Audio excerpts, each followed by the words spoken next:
गृह मंत्री अमित शाह कुरुक्षेत्र में चल रहे अंतर्राष्ट्रीय गीता जयंती महोत्सव में मुख्य अतिथि के रूप में शामिल होंगे और इस दौरान सीएम मनोहर लाल भी मौजूद रहेंगे। गीता जयंती समारोह में भाग लेने के बाद अमित शाह सीधा चंडीगढ़ पहुंचेंगे। इससे पहले इस महोत्सव में उपराष्ट्रपति जगदीप धनखड़ शामिल हुए थे। रविवार को उपराष्ट्रपति जगदीप धनखड़, मुख्यमंत्री मनोहर लाल, गीता मनीषी स्वामी ज्ञानानंद ने पवित्र गीता की महाआरती और महापूजन का विधिवत रूप से शुभारंभ किया और आज इसी को लेकर चर्चा होगी, जिसमें कई मेहमान भी हमारे साथ होंगे। मैं आपको बता दूं कि हमारे साथ ऋतु सिंह, जो कि धर्मगुरु हैं, इस वक्त स्टूडियो में हमारे साथ जुड़ चुकी हैं। आपका बहुत बहुत स्वागत ऋतु जी। इसके अलावा स्वामी उपमन्यु, जो कि धर्मगुरु हैं, हमारे साथ जुड़ चुके हैं। स्वामी जी, आपका भी बहुत बहुत स्वागत है। तो देखिए, जिस तरीके से गृह मंत्री के दौरे को लेकर और क्योंकि गीता महोत्सव में वो शामिल होंगे, इसको लेकर चर्चाओं का दौर गर्म है। सबसे पहले ऋतु जी मैं आपके पास आते हुए ये आपसे जानना चाहूंगी कि आप गृह मंत्री, क्योंकि देश के गृह मंत्री जब इस तरीके से गीता महोत्सव में जाते हैं तो किस तरीके से देखा जाए? देखिए, बिल्कुल बहुत सकारात्मक कदम है ये सरकार का और कहा जा सकता है कि सराहनीय कदम है। भागवत गीता हमारे धरोहर है, हमारे सनातन धर्म की। और आज का दिन देखिए कितना पवित्र है। आज मोक्षदा एकादशी है। आज ही के दिन भगवान श्री कृष्ण ने अर्जुन को गीता का उपदेश दिया था धर्म क्षेत्र कुरुक्षेत्र में। और कुरुक्षेत्र की धरती को ये वरदान है कि वहाँ पर हमेशा धर्म की ही विजय होगी। तो गृह मंत्री का वहाँ जाना एक बहुत अच्छा कदम है। मेरे हिसाब से बहुत ज़्यादा सनातनी जो लोग हैं उनको एक बल मिल रहा है अपने हिंदू धर्म के लिए, उसको मानने के लिए। और जो कुरुक्षेत्र में गीता महोत्सव हो रहा है उसकी तो जितनी तारीफ़ की जाए कम है। देखिए, इस समय जब हम आपके टीवी चैनलों के माध्यम से देख रहे हैं, जो वहाँ पर नहीं पहुँच पा रहे हैं, तो जैसे धृतराष्ट्र ने कुरुक्षेत्र का युद्ध देखने के लिए उनका मन हो रहा था और संजय ने उनको वहाँ का वर्णन दिया था, तो ऐसे ही हम सब जो वहाँ नहीं पहुँच पा रहे, हम सब का मन एक धृतराष्ट्र की तरह है कि कोई संजय हमें भी मिले और वहाँ का पूरे दिन जो गतिविधियाँ चल रही हैं, तो इस समय जो संजय का किरदार है वो आपके चैनल निभा रहे हैं, तो बहुत अच्छा है। और पूरे विश्व में एक बहुत सकारात्मक, बहुत अच्छा संदेश जाएगा कि हमारे देश में पहली बार, मुझे तो लग रहा है पहली बार हमारी भागवत गीता जैसे, जो कि भागवत गीता को हम कहते हैं ना कि लाइफ का मैनुअल है, अगर हम उसके उपदेशों के अनुसार चलें तो हमारे जीवन में कभी हम परेशान ही नहीं होंगे, हमें असफलता का सामना नहीं करना पड़ेगा। जिस तरह से प्रीति एक मशीन हम लेते हैं, उसके साथ भी एक मैनुअल आता है ना, और हम उसको देख कर उसके अकॉर्डिंग चलते हैं तो मशीन खराब नहीं होती। तो भागवत गीता तो हमारे गाइड करती है और कहते भी हैं कि अगर आपके जीवन में कोई भी समस्या हो तो अगर आपने भगवत गीता को पढ़ लिया, अगर आपने खोला तो आपको समाधान मिलना ही मिलना है। कहा जाता है कि आप किसी भी मोड़ पर अगर आपको लगे कि अब आपकी समस्या का समाधान नहीं मिल रहा, तो गीता में आपकी हर एक समस्या का समाधान भगवान श्री कृष्ण का हृदय कहते हैं, खुद बताते हैं भगवान श्री कृष्ण के क्या कुछ करना है। इसीलिए स्वामी उपमन्यु जी, मुझे एक बात बताएं, क्या जब गृह मंत्री वहां पर जा रहे हैं, इससे पहले कौन कौन वहां पर गया? उपराष्ट्रपति खुद वहां पर गए हैं, एक लंबी लिस्ट है। क्या ये माना जाए कि कहीं ना कहीं गीता महोत्सव से हिंदुत्व का जो एजेंडा है बीजेपी का, उसको मजबूत करने की कोशिश की जा रही है? ये हिंदुत्व का एजेंडा नहीं है, ये मनुष्यता का एजेंडा है कि कोई भी व्यक्ति हो, अगर वो गीता के सार को पढ़ के, और मैं आपसे कहना चाहता हूँ प्रीति जी, गीता एक पुस्तक नहीं है, गीता धर्म नहीं है, गीता आस्था नहीं है, गीता अपने में एक यूनिवर्सिटी है जिसमें हर चीज़ का ज्ञान दिया हुआ है।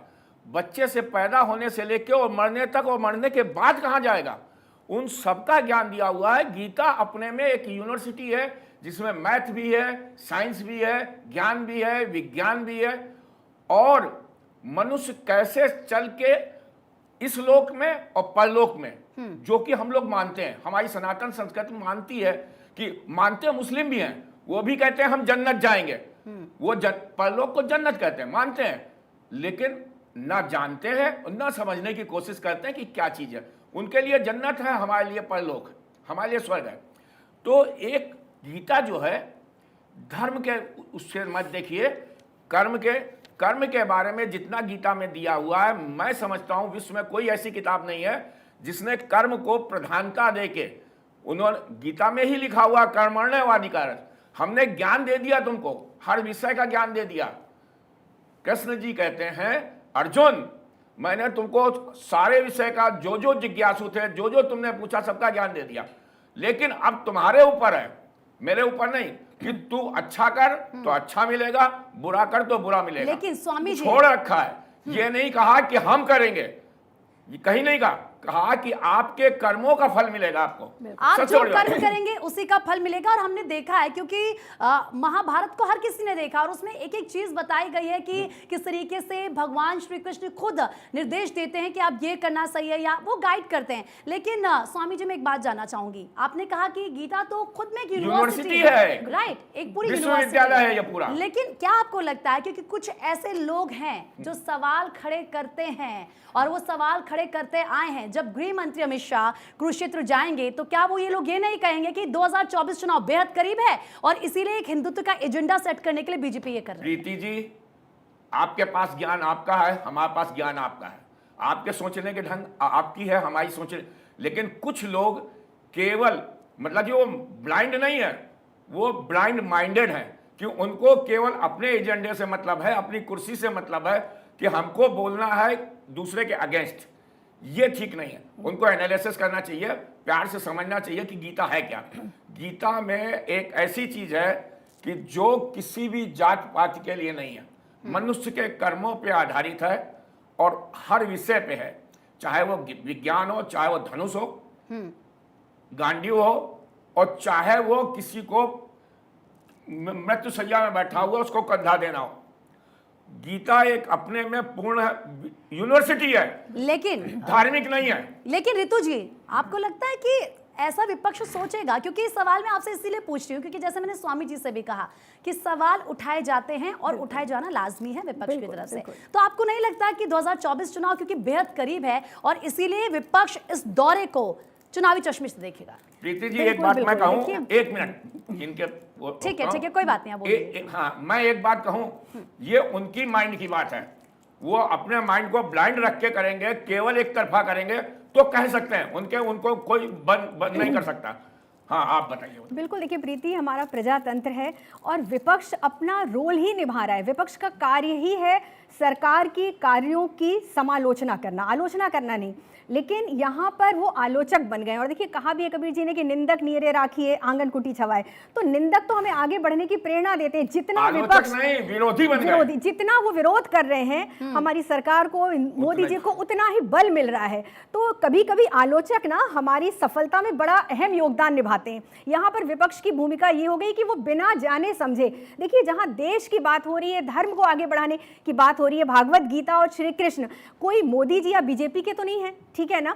लेकिन विपक्ष बात को समझने के बजाय जो भी कदम हमारे सरकार की तरफ से उठाया जा रहा है उसके विरोध में आ रहे हैं। तो यही उनकी सबसे बड़ा उनका माइनस पॉइंट हो रहा है, जो चुनाव में उनका हाल हुआ या जो पीछे जा रहे हैं, क्योंकि वो अपने लक्ष्य से पूरी तरह भटक गए हैं। उनका काम सिर्फ आलोचना रह गया है। अगर वो समालोचना करें, बिल्कुल दोनों का एक तर्क वितर्क की तरीके से कि हाँ सरकार से भी गलतियां होंगी, ऐसा नहीं है, तो उनकी जिस चीज में उनको नजर आए कि हाँ इसको हम ऐसे सुधार सकते हैं, तो वो ऐसा कोई प्रस्ताव नहीं ला रहे हैं। सिर्फ आलोचना, सिर्फ विपक्ष एक मतलब आंदोलन खड़ा कर रहे हैं।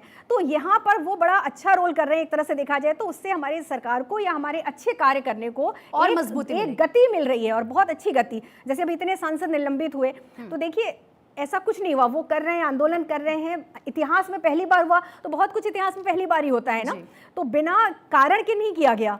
यहाँ पर भी जो गीता महोत्सव है, इस कदम का पूरे अच्छा, आपने क्योंकि यहाँ पर कारण का जिक्र किया ऋतु जी, तो क्या आपको लगता है कि जब हम देख रहे हैं कि बीजेपी क्योंकि खुलकर बोलती है कि हाँ हम हिंदुत्व की बात करते हैं, हम हिंदुओं की बात करते हैं, हम राम मंदिर की बात करते हैं, हम मथुरा काशी की बात करते हैं, तो क्या लगता है कि कहीं ना कहीं बीजेपी शासन सबका विकास, सबका साथ की बात करती है, हिंदुत्व की नहीं करती। आप देखिए सनातन संस्कृत में सबका विकास है, सबका विकास है, और इसमें गलत कहाँ है? अगर मैं कह रही हूँ मुझे अपना विकास करना है, इसका मतलब ये नहीं ना कि मैं ये कह रही हूँ कि मुझे स्वामी जी का विकास रोकना है, नहीं। वो कह रहे हैं हिंदू, अगर हिंदू राष्ट्र बनाना चाह रहे हैं, लेकिन सबको साथ लेकर। मोदी जी ने कब मुस्लिम या किसी कौम के खिलाफ तो कोई कानून पास नहीं किया ना, कहीं नहीं, सबको लेकर। और आप देखिए यहाँ पर एक श्लोक है भागवत गीता के 9वें अध्याय का 29वां श्लोक, ये यहाँ बड़ा प्रासंगिक है। समोहम सर्वभूतेषु न मे द्वेष्योस्ति न प्रियः, ये भवन्ति तु मां भक्त्या मयि ते सत्येषु चाप्य हम, देखिए कितना अच्छा, भगवान कृष्ण भी करते हैं ये तो पक्षपात, क्योंकि भगवान कृष्ण ने कहा है कि मेरा न किसी से बैर है, ना मुझे कोई बहुत प्रिय है, लेकिन जो मुझे भजता है या जो मेरे भक्ति में आता है वो हमेशा मेरे हृदय में रहता है और मैं उनके हृदय में रहता हूँ। तो ईश्वर तक यहाँ तो पक्षपात करते हैं, तो यहाँ पर ये कुछ गलत नहीं। अगर हम अपनी वैदिक संस्कृति को आगे बढ़ाने के लिए थोड़ा सा पक्षपात कर भी रहे हैं तो उसमें भी गलत नहीं है। हमने बहुत सहा भी है, बहुत सहा है हमने बहुत वर्षों तक। और तो कहीं ना कहीं जब गृह मंत्री जाते हैं कुरुक्षेत्र में, जैसे कि हम बार बार कह रहे हैं, तो स्वामी जी क्या लगता है कि हाँ, बीजेपी शासन में धर्म और ग्रंथों के विस्तार का संदेश ना सिर्फ हमारे देश में बल्कि पूरी दुनिया में दिया जाता है? पूरी युगांडा एक ऐसी जगह है जो अब सनातनी हो रही है, युगांडा। और करीब करीब 6 देश ऐसे हैं जो अगले साल में, भारत हो या ना हो, 1 साल के अंदर अंदर ये सनातनी हो जाएंगे। मैं आपको एक बात कर रहा हूं, अमेरिका में भी एक जगह है जो महेश योगी जी ने बनाई है, जहां पे राम मुद्रा चलती है जो डॉलर से महंगी है। आप डालिए और देखिए, इसमें आपके पास सारी चीजें हैं, आप डालिए देखिए, तो प्रगति हो रही है। और ये कई बार मैं कह चुका हूं कि भारतवर्ष में हो या ना हो, सनातन संस्कृति हमारी जर्मन, फ्रांस, पूरे विश्व में बढ़ रही है। इसको कहां तक आप रोकोगे?